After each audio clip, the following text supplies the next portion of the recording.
ಎಲ್ರಿಗೂ ನಮಸ್ಕಾರ. ಫೈನಲಿ ನಮ್ಮ ಅಕ್ಕ ಅವ್ರು ಕಳಿಸಿರೋ ರಾಖಿ ನನಗೆ ತಲುಪ್ತು ಆನ್ಲೈನಲ್ಲಿ. ಅವರು ಬೇರೆ ಊರಿನಲ್ಲಿ ಇರ್ತಕ್ಕಂಥ ಕಾರಣದಿಂದ ನನಗೆ ಆನ್ಲೈನಲ್ಲಿ ಕಳಿಸಿದ್ರು. ಸಖತ್ ಬ್ಯೂಟಿಫುಲ್ ಆಗಿರ್ತಕ್ಕಂಥ ಒಂದು ಪ್ಯಾಕಿಂಗ್ ಓಪನ್ ಮಾಡಿ ನೋಡಿದ್ರೆ ಮೆಸ್ಮರೈಸ್ ಅನ್ನೋ ಒಂದು ಕಂಪನಿಯ ರಾಖಿ ಸಖತ್ತಾಗಿತ್ತು. ಆ್ಯಕ್ಚುಲಿ ಪ್ಯಾಕಿಂಗ್ ಇಲ್ಲ.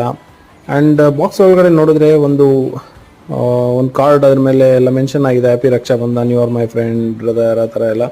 ಅದು ತುಂಬ ಇಷ್ಟ ಆಯಿತು. ಆ್ಯಂಡ್ ಸ್ಪೆಷಲಿ ಏನು ಅಂತಂದರೆ ಒಂದು ಚಿಕ್ಕ ಬಾಟ್ಲಲ್ಲಿ ಸ್ವಲ್ಪ ಅಕ್ಷತೆ ಕಾಳು, ಇನ್ನೊಂದು ಚಿಕ್ಕ ಬಾಟ್ಲಲ್ಲಿ ಕುಂಕುಮ ಮತ್ತು ಒಂದು ರಾಖಿ. ಇದು ಸಖತ್ ಸ್ಪೆಷಲ್ ಅನ್ನಿಸ್ತು ನನಗೆ. ಆ್ಯಂಡ್ ಈ ರಾಖಿ ಕೂಡ ನನಗೆ ಸಖತ್ ಇಷ್ಟ ಆಯಿತು. ಬಿಕಾಸ್ ಯಾವುದೇ ಥರ ದೃಷ್ಟಿ ಆಗಬಾರ್ದು ಅಂತನೋ ಒಂದು ದೃಷ್ಟಿಯಿಂದ ಅಕ್ಕ ಅವ್ರು ನನಗೆ ಕಳಿಸ್ಕೊಟ್ಟಿದ್ದಾರೆ. ಇದನ್ನು ನಾನು ಕಟ್ಕೊತಾ ಇದ್ದೀನಿ. ಆ್ಯಂಡ್ ಅವ್ರಿಗೆ ಈ ಶಾರ್ಟ್ಸ್ ಮುಖಾಂತರ ಅವ್ರಿಗೆ ನಾನು ವಿಶಸ್ ತಿಳಿಸ್ತಾ ಇದ್ದೀನಿ. ಹ್ಯಾಪಿ ರಕ್ಷಾ ಬಂಧನ್ ಅಕ್ಕ. Thank you for this special rakhi. Thank you.